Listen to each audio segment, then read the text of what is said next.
In John 13:34, the Lord Jesus gives a new commandment that we love one another as He has loved us. This is not a natural human love, but a divine love expressed through Christ living in us. According to God's New Testament economy, Christ as the Spirit now dwells within us to be our life and our love.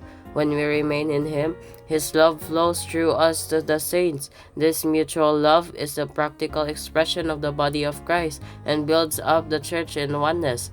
Loving one another is not merely a duty, but the overflow of Christ within us expressed in our daily church life.